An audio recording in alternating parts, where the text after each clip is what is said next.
시청자 여러분 안녕하십니까. 2018 평양 남북 정상회담 뉴스특보 시작합니다. 이틀째 날이 밝았습니다. 과연 두 정상은 오늘 어떤 감동과 역사를 써나갈지 기대가 됩니다.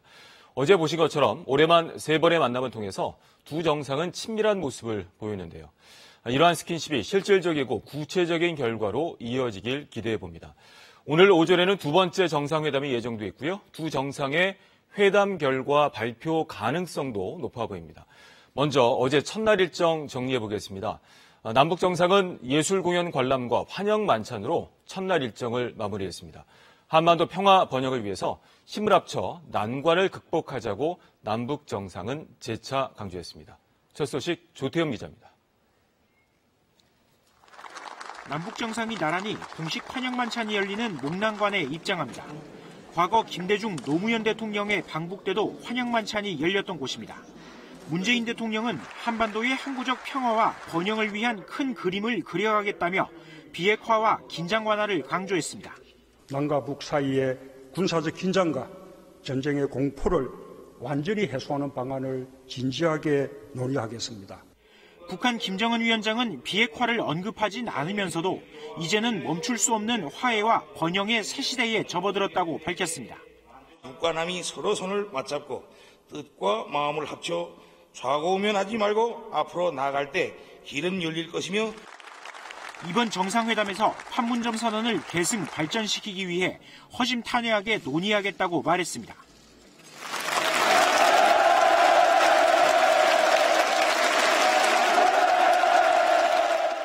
남북 정상은 환영 만찬에 앞서 예술 공연을 함께 관람하며 우위를 다지기도 했습니다. 평창 동계올림픽 당시 강릉과 서울에서 공연을 했던 삼지연 관현악단이 무대 위에 올랐습니다. 노래 반갑습니다로 시작된 공연은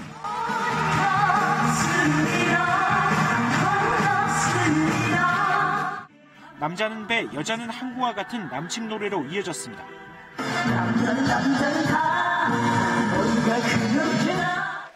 공연 관람을 마친 문 대통령 부부는 무대 위에 직접 올라 객석의 평양 시민들에게 인사하기도 했습니다. KBS 뉴스 조태임입니다. 평양 소식이 가장 먼저 전해지는 곳이죠. 내 외신 기자가 모여있는 프레스센터 연결하겠습니다. 자, 유호연 기자, 정상회담 둘째 날 두 정상 사이에 이제 합의가 나온다면 어느 수준이냐에 관심이 집중될 수밖에 없겠네요. 네, 정상회담 첫날인 어제 이곳 프레스센터에는 900여 석의 좌석이 꽉 찰 정도로 많은 취재진이 모였습니다. 특히 김정은 위원장이 문재인 대통령 영접을 위해 공항에 나올지 여부에 가장 이목이 쏠렸는데요. 아마 오늘은 오전에 있을 두 번째 정상회담 이후 회담이 원만하게 이루어지면 나오게 될 합의 내용이 최대 관심사입니다. 벌써 세 번째 만난 두 정상이 북미 협상이 교착 국면인 상황에서 비핵화 문제를 놓고 어느 수준의 논의를 하고 또 그 논의 내용이 얼마나 내놓을 수 있을지에 국내외 언론들은 집중하고 있습니다. 어제 저희도 이곳에 온 외신 기자들을 만나 이야기를 나눴는데 이제는 두 정상의 만남 자체에 의미를 두기보다 정상 간 일정들이 비핵화로 가는 징검다리 역할을 과연 할 수 있느냐를 보고 있다고 말하기도 했습니다. 또한 앞서 임종석 비서실장이 예고했던 긴장 해소와 무력 충동 방지를 위한 군사 부분 합의도 어느 정도 수준에서 이뤄질지 관심이 모아지고 있습니다. 이런 분위기는 어제 프레스센터에서도 고스란히 반영돼 지난 1차 판문점 정상회담 때와는 다소 차이가 있는 상당히 차분한 모습이었습니다. 이곳 메인 프레스센터에서는 하루 2차례 청와대의 공식 브리핑이 예정돼 있습니다. 잠시 뒤 오늘 오전 9시 브리핑에서는 정상회담 둘째 날에 구체적 일정이 발표될 것으로 보입니다. 프레스센터에서 유호연 기자였습니다. 이번 남북 정상회담은 형식을 차리지 않고 첫날부터 회담을 시작해서 바로 본론으로 들어가는데요. 문재인 대통령은 답보 상태인 북미 간 비핵화 협상 중재에 본격적으로 나섰습니다. 보도에 유지한 기자입니다. 방북길에 오르기 직전 문재인 대통령은 비핵화 교착 국면 돌파에 강한 의지를 드러냈습니다. 문 대통령은 이번 방북으로 북미 대화가 재개되기만 한다면 그것 자체가 큰 의미가 있다. 이번 회담에서 그만큼 비핵화 논의의 비중이 크다는 뜻으로 해석됩니다. 그런 만큼 회담은 형식과 의전에 치중하기보단 본론에 집중했습니다. 2000년과 2007년 회담 땐 방북 둘째 날에 정상회담이 이뤄졌지만 이번엔 첫날부터 바로 본격 회담에 들어가 2시간 동안 진행됐습니다. 역사적인 조미 대화, 조미 군의 상봉, 이 도시를 찾아내고 잘 키우고 지난달 폼페이오 미 국무장관의 4차 방북이 전격 연기된 이후 비핵화 협상은 각보 상태. 핵시설 신고와 종전선언의 순서를 둘러싸고 북미가 대립하는 상황에서 문 대통령은 중재안을 제시했습니다. 핵시설 신고를 약속하거나 영변 핵시설의 가동 중단을 포함해 불능화하는 방안 등이 거론되는 것으로 알려졌습니다. 한과의 명제를 앞으로 우리 8천만 결의에게 좀 푸짐한 문 대통령은 이달 말 유엔 총회 기간 열릴 한미 정상회담 때 트럼프 대통령에게 구체적인 내용을 전달할 것으로 보입니다. 남북이 오늘 비핵화와 관련한 진전된 합의문을 이끌어낼 경우 이를 계기로 2차 북미 회담이 성사돼 연내 종전선언까지 이어질지 주목됩니다. KBS 뉴스 유지향입니다. 이번에는 서해 연평도에 나가 있는 취재기자 연결하겠습니다. 황해도를 지척에 두고 있어서 이번 정상회담을 주시하고 있는 곳입니다. 자, 염기석 기자, 바로 뒤쪽 해역이 북한 방향이죠? 지금 그쪽 움직임 어떻습니까? 네, 제 바로 뒤쪽 해역이 북방 한계선이 지나는 곳인데 1.5km만 넘어가면 북한 측 해역에 들어갈 정도로 양측 간 경계에 해당하는 곳입니다. 서해 북방 한계선은 서쪽으로는 백령도부터 동쪽으로는 인천까지 이어지는데 연평도가 중간 정도 지점에 해당합니다. 군사적 통제 때문에 우리 측 어선들이 잘 접근하지 않는 해역인데요. 남북 간 평화 분위기를 반영하듯 이번 회담이 시작된 어제부터 북한 측 선박들의 조업이 눈에 띄게 늘어난 모습입니다. 겉으로는 평화롭게 보이지만 그동안 NLL을 둘러싸고 2차례 해전과 북한의 포격까지 있었던 분쟁의 바다라고 할 수 있는데요. 지난 4월 판문점 선언에서 이곳에 평화 수역을 조성하겠다는 합의가 나온 바 있었는데 이번 회담에서 얼마나 진전을 이룰지 이곳 주민들은 주시하고 있습니다. 서해 5도 주민들은 아무래도 어장 확대에 관심이 많을 텐데 구체적으로 어떤 요구를 하고 있습니까? 네, 우선 가장 시급하게 요구하는 게 야간 조업 허용입니다. 이곳 주민들은 해가 지면 조업을 멈추고 입항해야 하기 때문에 소득에 제약을 받을 수밖에 없습니다. 다른 어장과의 형평성에도 어긋난다는 현지 어민들의 불만의 목소리가 높습니다. 여기서 더 나아가 서해 5도 NLL 일대 해상에 바지선을 설치해서 남북이 수산물을 거래하는 해상 파시를 제한하고 있습니다. 이 같은 방안이 현실화된다면 궁극적으로는 남북 공동 어로구역을 설정해서 자유롭게 조업을 할 수 있게 하자는 게 어민들의 주장입니다. 서해 5도와 북한 옹진반도는 황금 어장으로 꼽히는데 남북 간 군사적 대치로 인해 중국 어선들이 수산자원을 싹쓸이하는 일이 지금까지 반복되었습니다. 이 때문에 이번 회담을 통해 분쟁의 바다를 넘어 평화의 바다를 조성하는 주춧돌을 놓아야 한다고 어민들은 입을 모으고 있습니다. 네, 연평도에서 염기석 기자였습니다. 자, 이번엔 미국과 중국, 일본의 반응을 차례로 알아보겠습니다. 먼저 미국입니다. 미국 정부는 이번 회담에서 비핵화 논의 수준이 어느 정도일지 관심이 높은데요. 워싱턴 연결하겠습니다. 자, 이재원 특파원, 트럼프 미국 대통령이나 미 국무부의 반응 나왔습니까? 네, 트럼프 미국 대통령의 반응은 아직 나오지 않았지만 국무부 입장은 정리의 브리핑을 통해서 나왔습니다. 노워트 국무부 대변인은 이번이 3차 남북 정상회담이라면서 김정은 위원장이 싱가포르와 판문점에서 한 비핵화 약속을 완수할 역사적인 기회라고 밝혔습니다. 그러면서 이번 정상회담에서 북한 비핵화를 향한 의미 있고 검증 가능한 조치를 보기를 희망한다고 말했습니다. 노워트 대변인은 남북 정상회담이 아직 진행 중이기 때문에 계속해서 긴밀하고 신중하게 정기적으로 한국 정부와 상의할 것이라고 덧붙였습니다. 아무래도 이번 정상회담에 거는 미국 정부의 가장 큰 관심사, 비핵화 문제겠죠? 그렇습니다. 미국 정부로서는 비핵화 협상에 있어서 실질적 진전을 이룰 수 있는 어떤 결과물이 나올지가 최대 관심으로 보여집니다. 이번 회담을 통해서 핵 신고와 종전선언을 놓고 벌어진 북미 협상 교착 국면이 타개될 수 있을지가 관건입니다. 결과가 좋을 경우 폼페이오 미 국무장관의 재방북, 2차 북미 정상회담 논의 등이 탄력을 받을 가능성이 있습니다. 반면 미국 정부가 경계하는 부분도 있습니다. 그동안 남북관계 개선과 비핵화는 보조를 맞춰야 한다거나 대기업 총수단 방북에 대해서도 유엔 제재의 완전한 이행을 언급한 점, 그리고 유엔 안보리에서 중국, 러시아와의 대립 등을 볼 때 대북 국제공조 이완으로 비핵화 동력이 약해지는 것을 경계하는 것으로 보입니다. 한편 미 국무부는 폼페이오 장관이 오는 27일 유엔 총회에서 북한 관련 회의를 주재할 계획이라고 밝혔습니다. 자, 미국 내에서 여러 가지 의견이 나오는 것으로 알고 있는데 미국 언론의 반응 어떻습니까? 네, 미국 언론들은 문재인 대통령의 평양 도착과 주요 일정, 의제 등을 서울발 긴급뉴스로 보도했습니다. 회담 전망에 대해서는 기대 반, 우려 반의 분위기입니다. 뉴욕타임스, 워싱턴 포스트 등 미국 언론들은 회담이 성공하면 2차 북미 정상회담에 길을 닦을 것이라면서도 그렇지 않을 경우 긴장 상태로 회귀할 수도 있다고 분석했습니다. 지금까지 워싱턴에서 전해드렸습니다. 자, 이번에는 중국입니다. 중국은 남북 대화를 환영하며 기대감이 높다고 합니다. 베이징 연결하겠습니다. 자, 강민수 특파원, 미국은 조금 전에 살펴봤지만 좀 신중한 반응이었는데 중국은 기대감이 높다고요? 네, 표면적으로 중국은 환영과 기대 일색입니다. 중국 외교부는 남북관계 개선을 적극 지지한다고 거듭 밝히고 있고요. 이번 회담이 순조롭게 개최돼서 적극적인 성과를 거두기를 기대하고 있다는 말도 반복해서 강조하고 있습니다.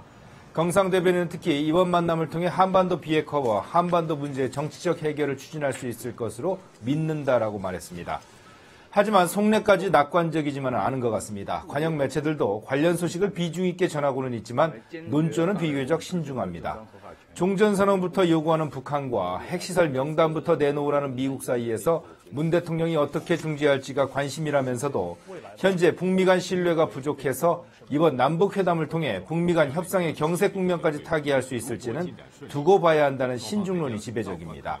관영신화통신은 북한 핵 문제는 북미 관계에 달려있고 한국의 대북 정책은 미국의 견제를 받고 있는 점을 감안하면 이번 회담이 비핵화 문제에서 어떤 진전을 가져올지는 지켜봐야 할 문제라고 논평했습니다. 자, 지금 상황을 보면 미국이 이제 배우로운 책임론을 제기하며 중국을 몰아붙이고 있는데 중국이 이를 좀 의식하고 있는 분위기입니까? 네, 흥미로운 점은 중국이 자신들도 한반도 문제의 당사자라고 주장하는 목소리가 상대적으로 작아지고 있다는 부분입니다. 경상 외교부 대변인이 최근 며칠 동안 한 발언을 분석해 보면은요. 남북 간 대화를 지지한다, 잘 됐으면 좋겠다라고 하면서 한 발 떨어져서 지켜보는 느낌을 주고 있습니다. 중국이 한반도의 영구적인 안정 실현을 위해서 노력과 공헌을 할 것이라고 덧붙이고는 있지만 미국의 중국 배후론을 의식해서인지 남북 간 또 북미 간 회담의 판을 깨지 않기 위해 나서지 않으려 하고 또 상당히 조심스러워하는 분위기가 느껴지고 있습니다. 시진핑 주석이 얼마 전에 동방경제포럼에서 현재 한반도 당사국은 한국과 북한, 미국이라고 언급한 것과 맞물리면서 중국이 굳이 종전선언부터 끼어들겠다는 생각을 접은 것 아니냐는 분석까지 나오고 있습니다. 공교롭게도 남북 정상회담 도중 더욱 격화된 미중 무역 전쟁도 중국이 한반도 문제에 집중하기 힘든 여건을 만들었다는 분석이 나오고 있습니다. 지금까지 베이징에서 전해드렸습니다. 자, 이번에는 일본 반응 알아보겠습니다. 도쿄 연결합니다. 이승철 특파원. 자, 일본도 이번 정상회담에 깊은 관심을 보이고 있는데 어떤 측면을 보고 있는지요? 네, 일본 언론들 남북 정상회담을 주요 소식으로 전하고 있습니다. 특히 오늘 양 정상이 비핵화를 위해 어떤 조치를 내놓을지 주목하는 모습입니다. 일본 주요 신문들은 일제히 일면에 남북 정상회담 관련 소식을 실었습니다. 아사히 신문은 완전한 비핵화 의지를 보였던 김정은 위원장이 구체적인 조치를 어느 정도 취할지 초점이라고 보도했습니다. 마이니치 신문은 한국 측이 미국 측을 설득하기를 북한이 기대하고 있다는 분석도 내놓았습니다. 어제 문 대통령의 방북 모습을 생중계했던 NHK는 저녁 메인 뉴스에서도 이 소식을 비중 있게 다뤘습니다. NHK는 문 대통령이 한국 국내에서 경제정책에 대한 비판으로 지지율이 하락하고 있는 만큼 장점인 대북 문제에 있어 성과를 내는 것이 필요하다는 전문가 의견을 내보내기도 했습니다. 자, 이번엔 당초 북한의 비핵화에 상당히 보수적인 입장을 취해왔는데 그러면 이번에도 부각이 되고 있습니까? 그렇습니다. 어제 오노데라 일본 방위상이 관련해 언급을 했는데요. 북한의 핵과 미사일의 구체적인 폐기가 행해질지 끝까지 보고 확인될 때까지는 국제사회가 북한의 압력을 계속 가하는 게 중요하다고 말했습니다. 그러면서 대화와 화해의 자세가 구체적인 핵 폐기로 이어지는지 끝까지 보고 확인할 필요가 있다고 덧붙였습니다. 일본에 있어서는 사실 북미 간에 어떻게 회담이 풀리는지가 앞으로 대북 관계를 결정짓는 가장 중요한 부분입니다. 남북 정상회담 이후에 북미 간에 북한과 미국 간의 협상이 잘 풀려갈 경우에 북한과의 직접 대화에도 적극 나설 것이라는 전망이 우세합니다. 내일 총리를 결정짓는 자민당 총재 선거가 있는데요. 선거 전에 앞서고 있는 아베 총리는 최근 부쩍 북한 김정은 위원장과의 직접 대화를 강조하고 있습니다. 직접 만나서 일본이 납치 문제를 풀겠다는 건데 북미 관계가 풀릴 때를 대비한 포석이라고 볼 수가 있겠습니다. 지금까지 도쿄에서 전해드렸습니다. 네, 각국의 반응 살펴봤습니다. 이번에는 전문가분들과 함께 이번 정상회담의 의미와 전망 살펴보겠습니다. 동국대 북한학과 고유한 교수, 국가안보전략연구원 백이찬 고문, 그리고 통일외교부 이철호 기자 나와 있습니다. 어서 오십시오. 네. 자, 먼저 고유한 교수님께 여쭤보겠습니다. 어제 그 첫째 날 남북 정상회담이 순조롭게 진행이 됐는데 인상 깊게 본 장면이 있다면 어떤 장면을 꼽으시겠습니까? 네, 그 김정은 시대 들어와서 평양에서 정상회담이 열린 네. 것은 처음입니다. 네. 그것은 이제 남북 정상회담으로 시작을 했는데요. 그 정상회담에서 갖추어야 할 그 예우랄까요? 그런 의식적 측면에서는 최대의 어떤 예우를 보였다고 볼 수 있고 또 뭐 그런 장면들은 이전 정상회담에서도 거의 봐왔던 장면일 수도 있겠습니다. 네. 이제 그 예포 정도 추가가 된 것 같은데요. 네. 그러나 이제 그 정상회담의 장소가 노동당 그 공간 청사라는 것. 네. 그런 부분은 사실 이제 조선 노동당이라는 그 조직이 그 흔히 말하는 공산당 국가에서 혁명의 참모부라고 얘기하는 핵심 그런 심장과 같은 곳인데 네. 이제 거기를 개방했다는 것. 네. 그 정상회담으로서 이제 거기에 개방해서 이제 정상 국가로서의 일반적인 그런 정상회담 형식을 갖추었다는 거. 네. 과거에는 그 백화원 영빈관 같은 초대소에서 정상회담을 두 차례 했는데 이번의 경우는 이제 우리 청와대처럼 북측 최고 지도자가 집무하는 공간에서 공개한 거죠. 거기서 네. 이제 정상회담이 이루어졌다는 것이 인상적이었습니다. 네. 자, 어제 그 있었던 화면들을 보고 계신데 어제 이제 노동당 청사에서 방명록에 문재인 대통령이 그 사인하면서 서명하는 모습을 보고 계십니다. 자, 백이찬 고문님은 어제 어떤 모습이 가장 인상적이셨나요? 저는 남북 양 정상이 네. 함께 도로에서 카프레이드를 펼치는 장면이 무게차를 타고 같이 이동하는 장면이요. 네. 그동안 잘 아시다시피 김대중, 김정일 위원장이 같이 차를 타고 가진 않았습니까? 그런데 연도에 있는 시민을 향해서 이렇게 카프레이드를 벌여지지 않았거든요. 그런데 이번에는 남과 북 정상이 연도에서 무게차를 타고 카프레이드를 벌면서 두 분 간의 친밀한 관계, 또 남북 관계에 향후 기대를 할 수 있는 이런 것을 보여줬다는 점이고요. 두 번째로는 저는 백화원 영빈관에서 네. 김정은 위원장이 안내를 하면서 이 자리가 역사적인 장소입니다. 여기서 6.15 합의도 이루어졌고 14 합의도 이루어졌습니다. 이렇게 이야기를 했어요. 네. 그러니까 이러한 18년 전에 있었던 6.15 그리고 11년 전에 있었던 14 합의를 기반으로 앞으로 남북 관계를 더욱더 발전시키자는 이런 이야기를 그 말 속에 저는 했다고 봅니다. 여기에 하나를 더 추가한다면은 사실 이전에 두 차례 있었던 평양에서의 정상회담에서는 최고 지도자의 부인이 등장하지 않았거든요. 그렇죠. 그런데 이번에는 최고 네. 지도자의 부인이 두 분이 등장해서 이른바 남과 북의 정상회담을 정상적인 국가들의 정상회담으로 그렇죠. 이렇게 만든 것도 네. 저는 매우 의미 있는 네. 그런 변화다 이렇게 생각합니다. 어제의 모습을 보면 이제 정상국가 이미지를 보여주기 위해서 부단히 노력한 모습들이 보여지는데요. 자, 이철호 기자, 어제 그 첫 번째 남북 정상회담이 이루어졌는데 아직 결과는 나오진 않았죠? 그렇습니다. 그 모두 발언이나 뭐 전해지는 이야기를 들어보면 뭐 만찬 분위기라든지 이제 그런 걸 보면 결과가 썩 나쁘지는 않았다고 볼 수 있습니다. 근데 특히 이제 군사 분야 같은 경우는 정상회담 이전에 그 남북 그 군사 당국 간의 여러 차례 실무회담을 통해서 사실상 의제는 거의 다 조율된 상태에서 이제 정상회담까지 가져가는 경우가 많습니다. 네. 그래서 이제 그 전에 이제 지난 판문점 선언에서도 이제 육해공 이제 3면의 어떤 적대적 행위를 전면 중단하겠다고 이미 합의를 네. 했었고요. 이제 그 차원에서 이제 대북 확성기도 철거가 됐고, 그리고 최근에 이제 정의용 안보실장이 서울 네. 안보대화 기조 연설에서 다시 이제 육해공 3면에서의 어떤 긴장 완화를 이제 추진하겠다고 했습니다.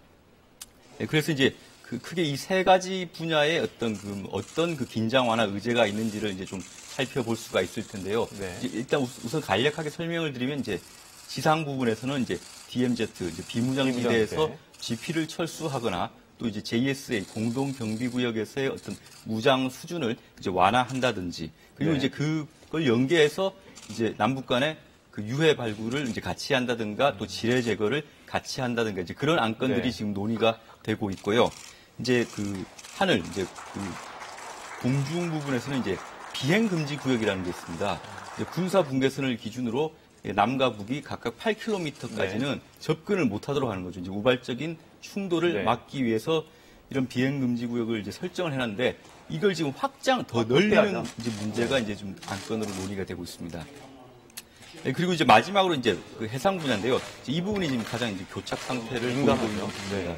아시겠지만 이제 서해 북방 한계선 이 NLL 인근에 이제 평화 수역을 이제 조성하자는 이제 논의가 뭐 예전부터 뭐 2007년 남북 정상회담 때도 합의가 됐었던 내용인데요. 네. 이 기준점을 이제 어떻게 설정하느냐를 놓고 북한은 이제 이 NLL을 아직도 인정을 못하겠다라고 하는 상황이기 때문에 네. 지금 이 부분이 이제 군사 분야 이제 의제 중에 뭐 아직까지 이제 좀 난항을 겪고 있는 부분으로 지금 알려지고 있습니다. 세 가지 분야를 말씀해 주셨는데 오늘 뭐 잘 진행이 된다면 아마 뭐 두 정상이 정상회담을 마치고 합의문을 발표할 수 있지 않을까 기대를 해보겠습니다. 두 분께 또 여쭤보겠습니다. 우리가 보면은 이제 14 정상선언도 있었고 6.15 공동선언도 있었는데 결과를 말씀을 드리면 9.19 어떻게 평양 선언이 나올 수 있을까요? 어떻게 보십니까, 고 교수님? 네, 그 판문점 선언을 북측에서는 자주통일의 대강 또는 자주통일의 강령이라고 6.15와 14 수준으로 그 상당히 높게 규정하고 있습니다. 그런 의미에서 보면 이번 정상회담에서 그와 유사한 형태의 선언적 의미의 합의는 아마 도출하지 않고 일반적인 합의 그런 수준의 합의가 나올 가능성이 높긴 한데요. 물론 이제 그 정상회담의 결과에 따라서 수준 높은 선언으로 또 규정할 수 있을 정도의 합의가 도달한다면 그런 합의를 도출한다면 선언이라는 의미로 그 9.19 선언 이렇게도 규정할 수가 있는 내용이 나올 수도 있겠는데요. 그러나 하여튼 이 양 당국이 정상회담에 응할 때 대체로 이제 규정한 걸로 보면 판문점 선언에서 큰 방향과 원칙, 또 구체적인 내용들을 다 명시했기 때문에 이번 정상회담에서 그것에 대한 실천 방안 위주의 이제 그 논의가 이루어지고 또 주어제로 다루고 있는 비핵화 부분은 남북 사이에 논의를 하고 충분히 이제 의견 소통을 하더라도 세부적인 이행 로드맵이라든가 초기 이행 조치에 대한 구체적 내용은 명시하기 어려울 겁니다. 원칙적인 내용만 이제 또 미국과의 관계도 있고 미국이 또 지켜보고 있으니까. 그건 상대가 미국이 해당되는 그 서로 주고받아야 할 내용들이 있기 때문에 일방적으로 발표하기는 좀 어려운 부분이 있겠죠. 알겠습니다. 네. 자, 문재인 대통령이 이제 방북하기 전에 말씀해 주신 것처럼 어떤 합의도 중요하지만 이행과 실천에 대한 방점을 뒀는데 백이찬 고문께서는 어떻게 보시는지 오늘 9.19 평양선언 같은 게 나올 거라고 예측을 하시는지? 저도 기존에 나왔던 그런 6.15, 네. 14 또는 판문점 선언 같은 그런 형식의 선언은 나오기는 좀 힘들다 이렇게 봅니다. 아까 우리 고 교수님께서도 잘 이야기를 하셨는데요. 판문점 선언에서 큰 세 가지가 논의되지 않았습니까? 첫 번째는 남북관계 발전, 네. 두 번째는 남북 간의 긴장 완화, 세 번째는 한반도의 영구적 평화 체제, 그 안에 비핵화, 이렇게 세 가지가 이야기됐기 때문에 그것을 좀 더 구체화하는 이런 방안들이 저도 논의될 거라고 보고요. 저는 아마도 이런 형식이 되지 않을까 싶습니다. 기본적으로는 앞으로 이러한 세 가지 문제를 남북 정상들이 어떻게 논의했고 어떻게 발전시킬 것인지에 대한 공동의 어떤 네. 합의문 이런 건 나올 수가 있다고 저는 보고요. 네. 그런데 좀 더 세부적으로는 예를 들어서 군사관계 같으면은 포괄적 군사 합의서라든가 또는 이산가족 문제라든가 이런 데 대한 또 포괄적인 남북관계의 이 발전을 위한 합의서라든가 이런 것들이 네. 만들어질 수가 있죠. 그런데 그것을 저는 이런 상상을 해봅니다. 보통 정상국가 간의 정상회담에서는 대통령만 사인하는 것이 아니고 장관이 사인을 앞에서 하고 뒤에서 서 있고 네. 이런 게 있잖아요. 저는 그런 것처럼 이번에도 예를 들어서 포괄적 남북 군사관계 합의서라든가 또는 이산가족 문제 해결을 위한 무슨 합의서라든가 이런 것들이 나온다면은 그것은 장관이 사인하고 뒤에서 네. 양 정상들은 옆에서 서가 있는 그런데 이런 형식으로 뭔가 네. 합의문이 나올 수도 있다 이렇게 네. 저는 생각을 합니다. 자, 지금 화면에 오늘 일정이 나오고 있습니다. 이철호 기자 좀 정리를 해주시죠. 오전에 그 정상회담이 있죠? 네, 이제 어제에 이어서 오늘 두 번째 정상회담이 이제 오전에 예정되어 있습니다. 이제 구체적인 어떤 시간이나 장소는 아직까지 이제 확정이 안 된 것 같고요. 네. 네, 그리고 이제 그 정상회담을 토대로 이제 공동 기자회견이 이제 아마 있을 것으로 예상되는데요. 네, 가능성이 있고요. 예, 조금 전에 말씀해주신 것처럼 어떤 뭐 포괄적인 군사 합의서라든지 이제 그런 내용이 언급이 될 것 같고요. 그리고 이제 오차는 장소가 지금 확정돼 있습니다. 옥류관이죠? 옥류관입니다. 네. 저번에 그 4.27 판문점 선언 때 그 북한에서 이제 공수대원 그 냉면을 만든 바로 그곳입니다. 네. 자, 그리고 오후에는 이제 주요 시설 참관, 과학자 거리가 될 확률이 높다라는 소식도 전해지고 있고, 저녁 때는 이제 환송 만찬이 예정이 되어 있습니다. 북한 이제 시민들이 자주 가는 곳, 평양 시민들이 자주 가는 곳을 요청을 했다고 하는데 또 어떤 곳이 될지도 상당히 궁금한 것 같습니다. 우리가 이제 그 북한에 올라가기 전에 임종석 그 준비위원장 실장이 얘기한 것 중에 하나가 주요 의제가 남북 간의 관계 발전, 그다음에 아까 이철호 기자가 얘기한 것처럼 군사적 긴장 완화. 근데 가장 이제 핵심은 비핵화 문제 아니겠습니까? 비핵화가 이제 풀기가 굉장히 좀 고차원적인 방식이라고 생각이 되는데 어떤 좀 창의적인 방법이 도출될 수 있을까요? 어떻게 보시는지요, 배 의원님은? 저는 지금 기본적으로 이 비핵화를 둘러싼 논쟁이 네. 미국에서는 구체적인 이 비핵화를 진전시키라는 것 아닙니까? 그러니까 핵실험, 미사일 실험하는 것만으로는 부족하다. 그러니까 핵시설에 대한 신고, 리스트 그렇죠. 핵무기에 대한 신고 이런 리스트를 제출하는 것이 하라고 이렇게 지금 요구하고 있고요. 거기에 대해서 북한은 이만큼 했으니까 사실은 할 만큼 다 했고 그렇기 때문에 이제 미국이 종전선언이라는 카드를 내고 여기에 대해서 한 발 더 나가야 된다 이렇게 이야기를 하죠. 네. 여기서 저는 딱 걸렸다고 봅니다.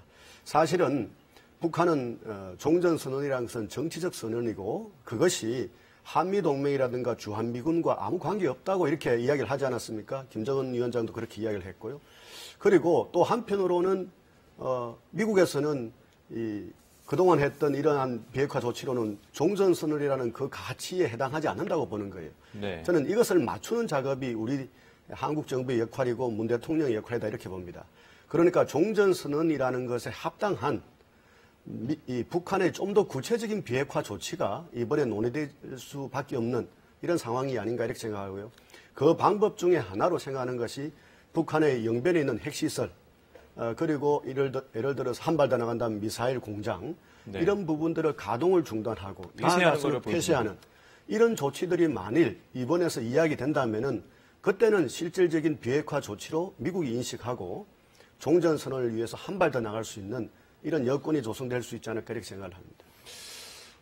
고 교수님 어떻게 보시는지 지금 북미 간에 이제 교착 상태지 않습니까? 그러니까 네. 한쪽에서는 빨리 이제 더 핵 리스트나 감시 요원을 투입하고 보여달라는 거고 이제 북한은 이 정도 했으니까 좀 종전 선언을 해달라는 것인데 좀 어떻게 풀 수 있을까요?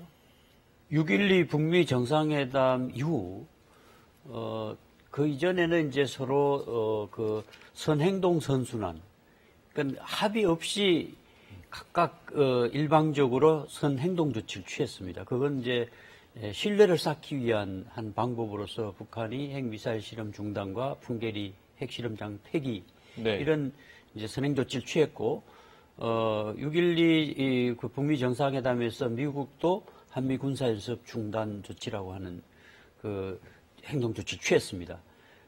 그 이후에는 이제 동시 행동으로 가야 한다는 것이 북한 입장이고 미국은 그래도 한미 군사연습 중단이라고 하는 큰 선물을 줬으니까 북한도 그게 상응하는 선행동 조치를 좀 취해야 종전선을 줄 거 아니냐는 그런 이제 얘기를 하고 있는데요. 근데 이제 북한으로서는 이제 그 핵을 버릴 수 있는 명분을 종전선언에서 찾고자 하는데 왜 그걸 못 주느냐? 자기들이 한 조치들은 대체로 비가역적, 불가역적이라는 표현을 써가면서 완전 폐쇄를 했고, 근데 미국이 조치를 취한 것은 언제라도 가역적일 수 있다. 군사연습 중단 조치라는 것도 언제라도 되돌아갈 수 있는데, 그러니까 지금 이제 그 노동신문 같은 데서도 강도가 칼을 들고 덤비는데 방패를 내려놔라는 것은 있을 수 없다. 그러니까 이제 위협하지 않는다는 것을 정치선언에 불과한 종전선언을 해주면 우리는 이제 초기 비핵화 조치를 취할 텐데 왜 그걸 못 해주느냐는 그런 이제 불만을 계속 얘기하고 있는데 아마 어제 이 정상회담에서도 그 역풍이라는 얘기들이 많이 나왔거든요. 그러니까 미국도 미국대로 종전선언을 줬을 때 국내적으로 아마 역풍이 불 수 있지 않을까. 있을 수 있겠죠. 그러니까 이제 그 종전선언을 줄 만큼 북한에 상응하는 비핵화 행동 조치가 전제된다면 줄 수가 있는데 그게 미흡하다고 생각이 들면 미국 국내 여론이 나쁘게 돌아가게 되고 그렇게 되면 11월 중간선거를 앞둔 트럼프 대통령으로서도 부담이 될 수 있다. 그래서 사실은 4차 폼페이오 평양 방북 그 직전에 이제 일단 연기하고 지금 관망하고 있는 상황에서 남북 정상회담을 한번 지켜보고 있는 상황이죠. 그래서 이번 정상회담을 통해서 한번 그 문제에 집중적으로 논의가 있을 것 같습니다. 이제 북미 간의 이제 신뢰 회복이 중요할 것 같은데 문재인 대통령의 중재자 역할 기대해 보겠습니다. 세 분은 또 잠시 뒤에 이야기 나누겠습니다.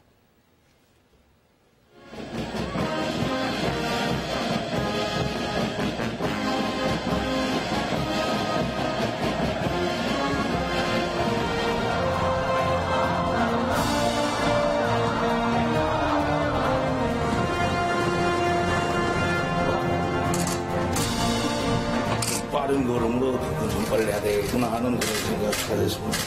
판문점의 봄이 우리 평양의 가을로 이렇게 이제 이어졌으니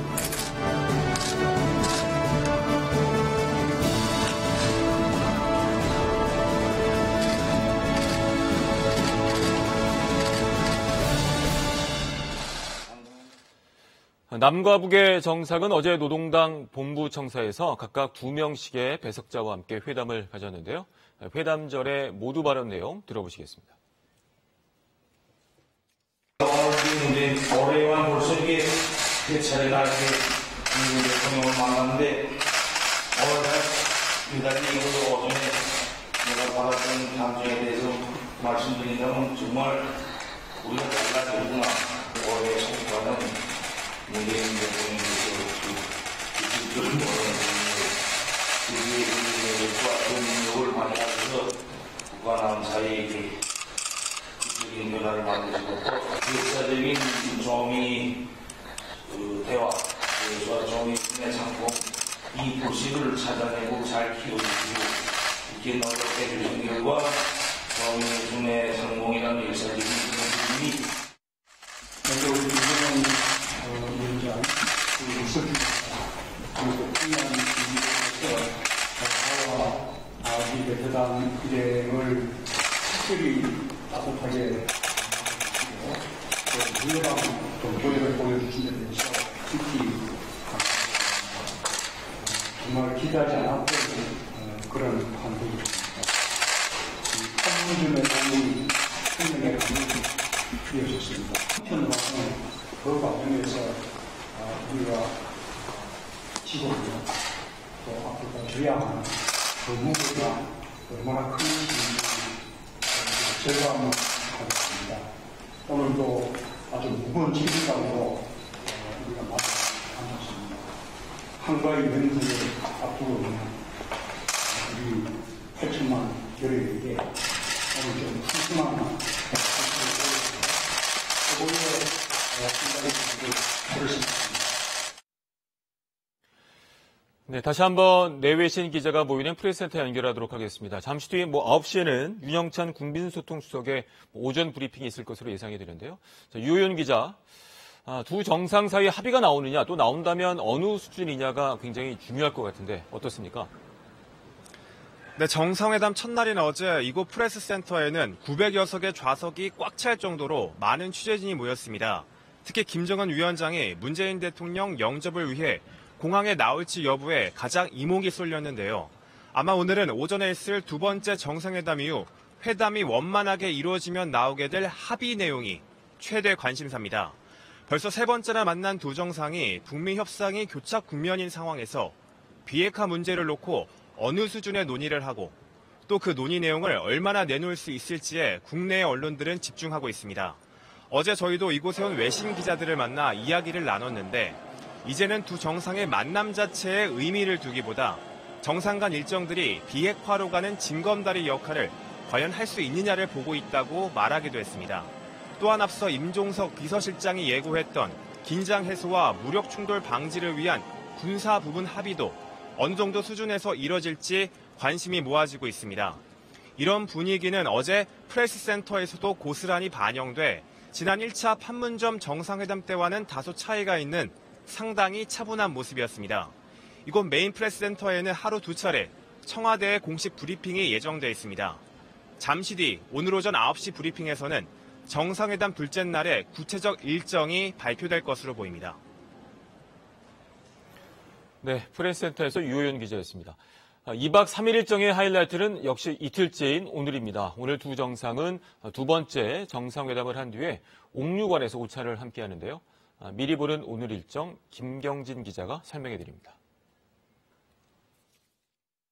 이곳은 평양 대동강변에 있는 백화원 초대소입니다. 문재인 대통령은 어젯밤 이곳 영빈관에서 묵었는데요. 오늘 오전에는 또 다른 정상회담이 기다리고 있습니다. 이 회담이 원만히 진행되면 합의문 발표와 공동 기자회견이 이어질 수 있습니다. 두 정상은 오늘 점심 식사를 하기 위해 시내로 이동합니다. 이 정도 거리의 평양 시내를 차로 이동하는 데에는 대략 20분 정도 걸린다고 합니다. 이 남측에도 제법 이름이 알려진 곳이죠. 이곳은 평양냉면으로 유명한 옥류관이라는 식당입니다. 이 4.27 정상회담 때 판문점으로 가지고 왔던 바로 그 냉면입니다. 어렵사리 평양에서부터 평양냉면을 가져왔습니다. 가져왔는데 평양냉면이 멀리 멀다고 말하면 안 되겠구나. 이번에 정상회담이 평양에서 열리게 되면서 현지에서 평양냉면의 맛을 볼 수 있게 된 겁니다. 이 평양에서 직접 먹는 냉면은 판문점에서 먹었던 냉면과는 맛이 얼마나 다를까요? 점심 식사를 마치면 두 정상은 북한의 주요 시설을 참관할 예정입니다. 이 북한의 과학기술력을 보여주는 미래과학자 거리나 과학기술 전당 아니면 이 최신 교육시설을 갖춘 평양교원대학 등을 갈 수 있습니다. 이 저녁에는 환송 만찬이 예정돼 있는데요. 장소는 어딜까요? 이 최근 문을 연 대동강 수산물 식당이나 창광 음식점 거리의 식당들이 유력한 후보입니다. 문재인 대통령이 만찬은 평양 시민들이 자주 찾는 대중식당에서 하자고 북측에 특별히 요청했기 때문입니다. 이 밤에는 능라도 5일 경기장에 가서 집단체조 빛나는 조국을 관람할 수도 있습니다. 2007년 정상회담 때에도 노무현 대통령이 이곳에서 아리랑을 관람했습니다. KBS 뉴스 김경진입니다. 평양 방문에 동행한 경제인들은 북한의 대외 경제협력 책임자를 만났습니다. 이 철도와 도로 연결을 포함해서 경제협력 방안이 논의될 수 있지만 핵 문제 때문에 북한에 대한 경제 제재가 여전한 게 아직은 걸림돌입니다. 청와대는 미래 가능성에 대해 타진하는 만남이었다고 평가했습니다. 보도에 임세영 기자입니다.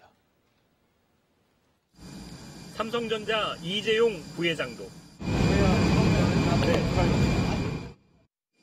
LG 구광모, SK 최태원 회장도 직접 가방을 들고 평양행 비행기에 올랐습니다. 정상회담이 진행되는 시간, 경제인들은 북한의 대외 무역과 외자 유치를 책임지는 리용남 내각부총리를 만났습니다.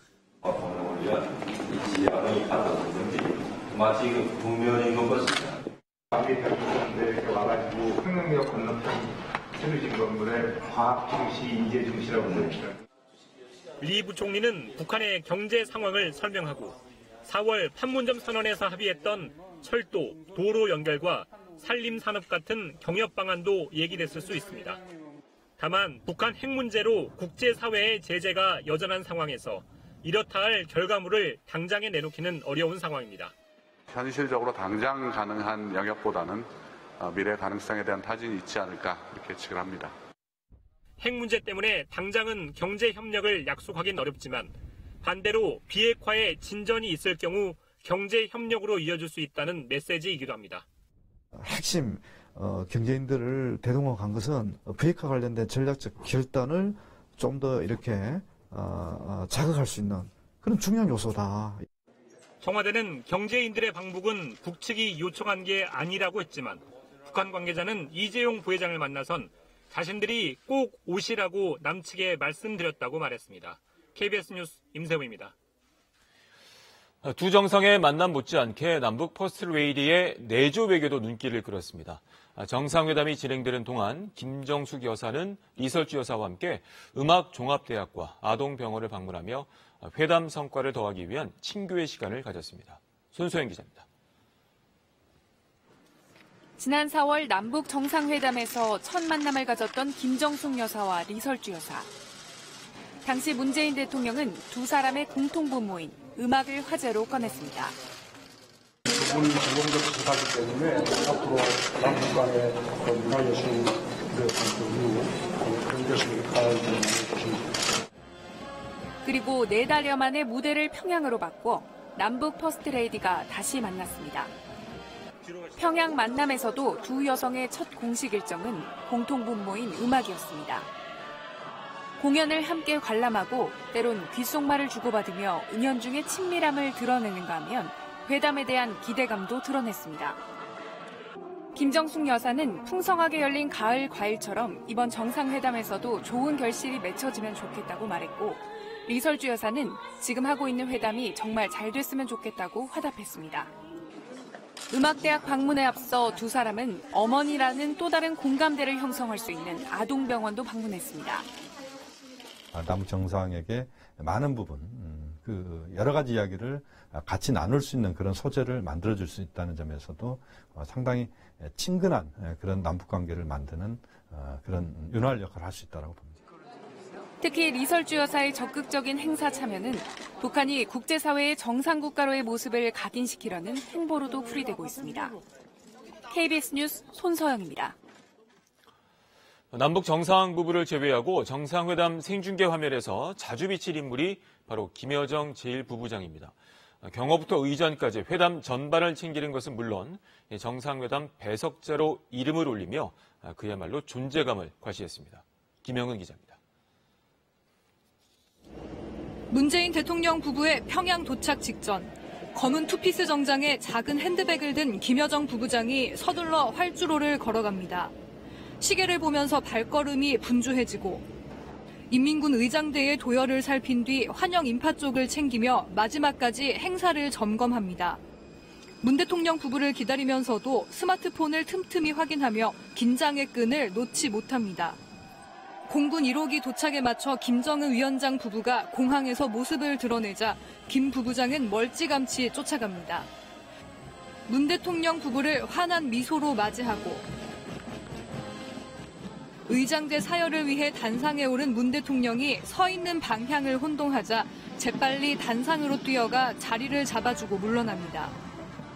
카 퍼레이드를 하는 동안에는 꽃다발을 챙기는 것은 물론 숙소인 백화원에서 환영 행사를 준비하는 등 현장을 종횡무진하며 행사를 진두지휘했습니다.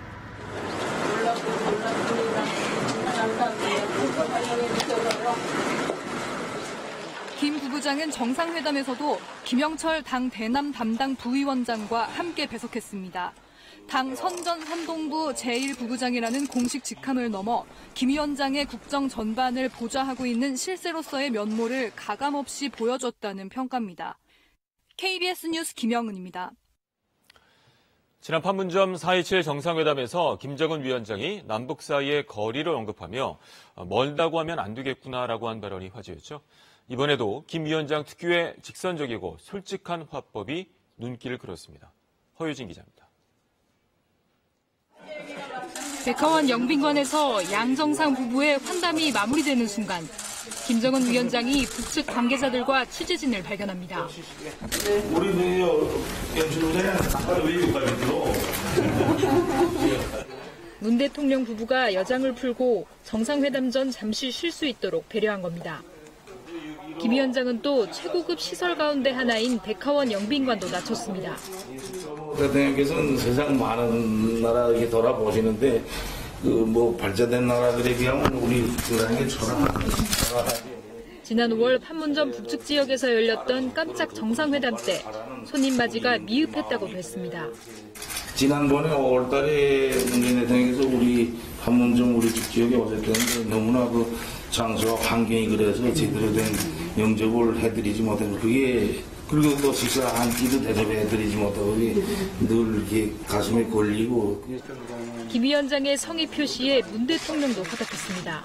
그래서 오늘 이렇게 기다렸는데 오늘 이렇게 오셨으니까 우리 비록 수준은 좀 낮을 수 있어도 최대 성의를 다해서 성의를 마음을 보인 이게 숙소고 또 일정이고 하니까 우리 마음으로 받아주시면 좋겠습니다. 오늘 아주 최고의 감명과 최고의 영접을 받았습니다.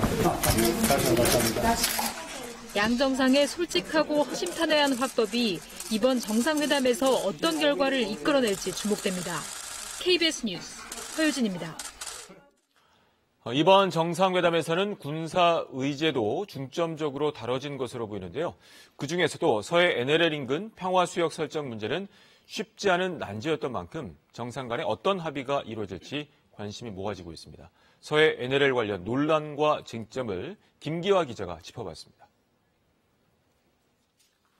지금 제 발밑으로 그어져 있는 선이 바로 NLL, 북방 한계선입니다. 이 선은 정전협정 체결 직후인 1953년 마크 클라크 유엔 사령관이 설정했는데요. 당시에는 우리 측 어선과 해군의 북측 해역 진출을 방지하기 위해서 설정했던 만큼 북한에서도 딱히 이의를 제기하지 않았습니다. 한반도 해역에서 남북 간의 우발적인 무력 충돌 발생 가능성을 줄이기 위한 일종의 차단선이었던 셈입니다.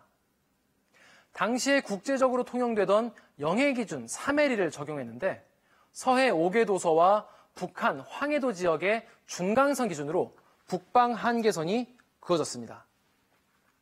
하지만 북한이 해군력을 본격 강화하기 시작한 1973년 들어서 서해 5개 섬 주변 수역이 북한 측의 해역이라면서 이의를 제기하기 시작했습니다.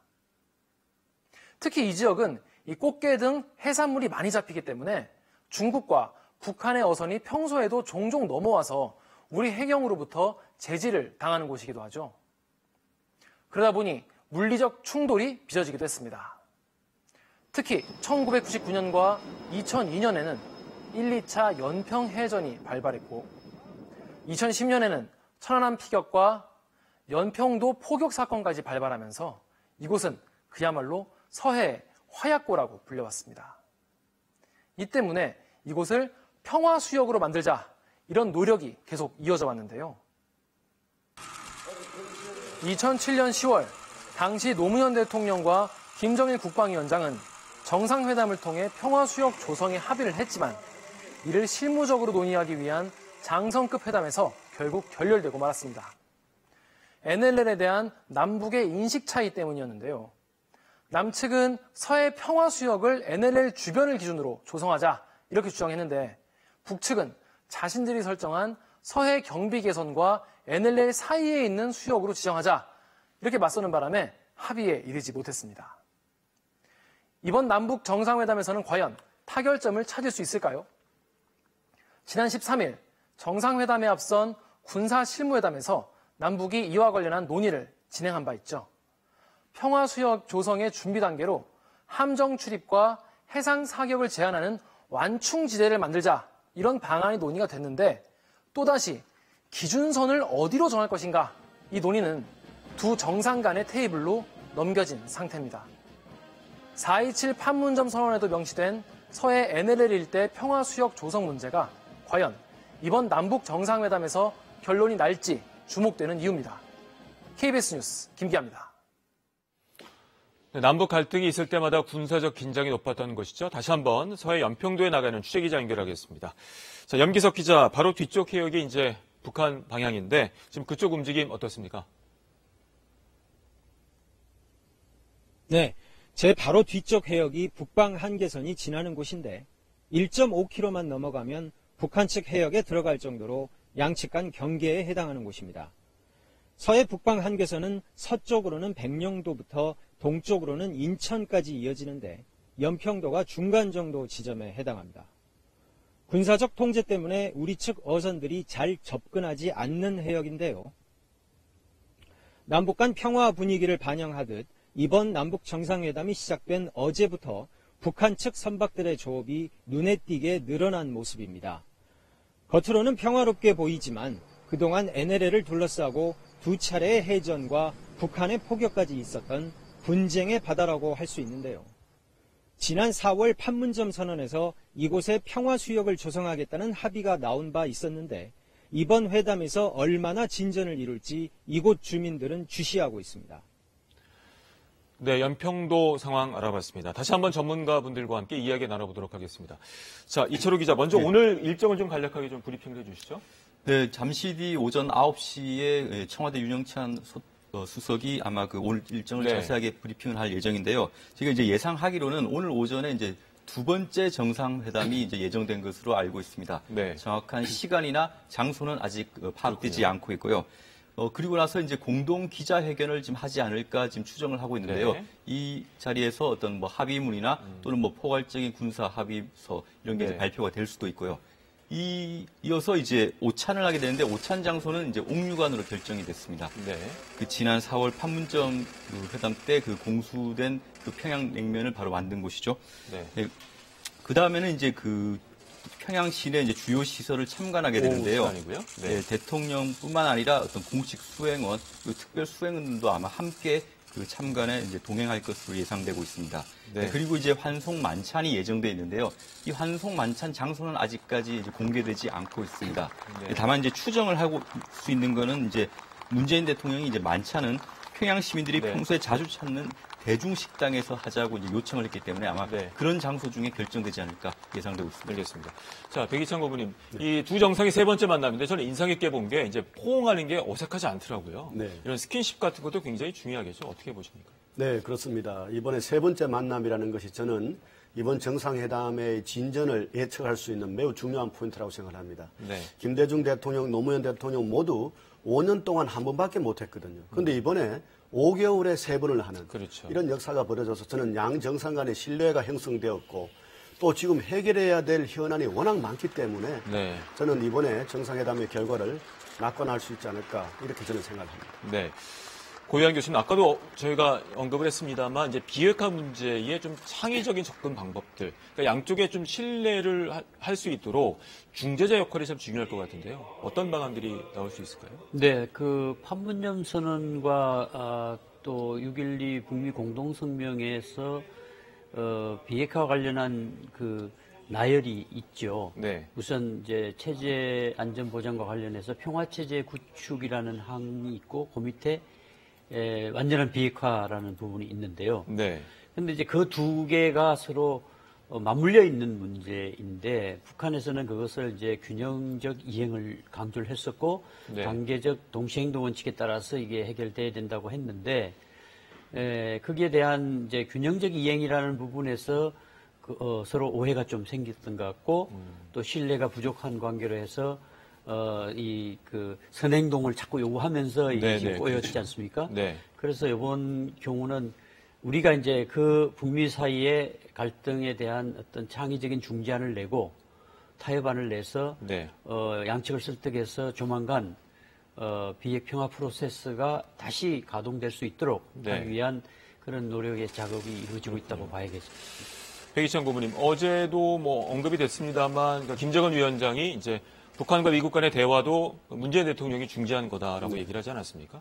이번에도 어떤 구체적인 내용이 나오면 그런 프로세스로 가는 게 가장 이상적이겠죠? 네, 그렇습니다. 사실은 이번에 평양 정상회담이 있기 전에 문재인 대통령과 트럼프 대통령이 전화통화를 하지 않았습니까? 네. 그리고 우리 정의용 안보실장님과 존 볼턴이 또 전화통화를 오랫동안 했고요. 특히 떠나기 직전에는 강경화 외무장관과 폼페이오 국무장관이 또 통화를 오랫동안 했습니다.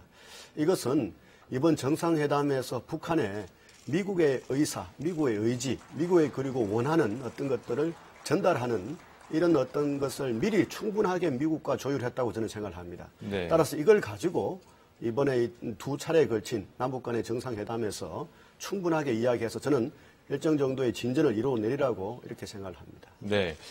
그 판문점 회담에서 인상 깊었던 게 이게 도보다리 그 산책과 회담 아니었습니까? 네. 이번에도 좀 잘 진행이 돼서 친교의 시간이 좀 있을까요? 어떻게 보십니까? 이미 이제 어느 정도 그 합의문의 초안은 만들어졌다고 봐야 될 겁니다. 과거 두 차례 평양 정상회담은 사실은 거기서 양 정상이 상당한 그 대화를 통해서 밀고 당기를 하고 최종 합의문을 끌어내는 그런 절차였다고 한다면 네. 이번의 경우는 아마 실무적으로 합의할 수 있는 내용들은 사전에 어느 정도 정리가 됐다고 봐야 할 것 같고요. 네. 다만 이제 이 비핵화 부분도 의견 교환에 상당한 그 시간을 많이 할애했을 거로 봐집니다. 왜냐하면 네. 세부적인 내용들을 남북 합의문에 그대로 다 명문화할 수는 없는 부분이기 때문에 그렇죠. 네. 이제 그런 의미에서 보면 이제 친교라는 부분은 오전에 아마 그 양 합의문이 만들어지고 거기에 대한 기자회견이 이루어지면 또 오후부터 내일 이제 돌아오실 때까지 계속 이제 친교를 할 가능성이 높겠죠. 네. 그래서 사실상 이제 2박 3일의 일정이라는 것이 상당 부분은 이 분위기를 살리고 그 신뢰를 쌓기 위한 그런 그 행사들 이런 것을 많이 이제 가짐으로 해서 네. 앞으로 더 신뢰를 이제 돈독히 하는 그런 과정이라고 할 수 있겠습니다. 알겠습니다. 오늘 세 분 말씀 잘 들었습니다. 고맙습니다. 두 정상이 봄에 판문점에서 만나 평화를 약속했고 이번 가을에 평양에서 다시 만나는데요. 회담 이틀째 구체적인 결실을 기대하겠습니다. 2018 평양 남북정상회담 뉴스 특보 잠시 뒤에 계속되겠습니다. 고맙습니다.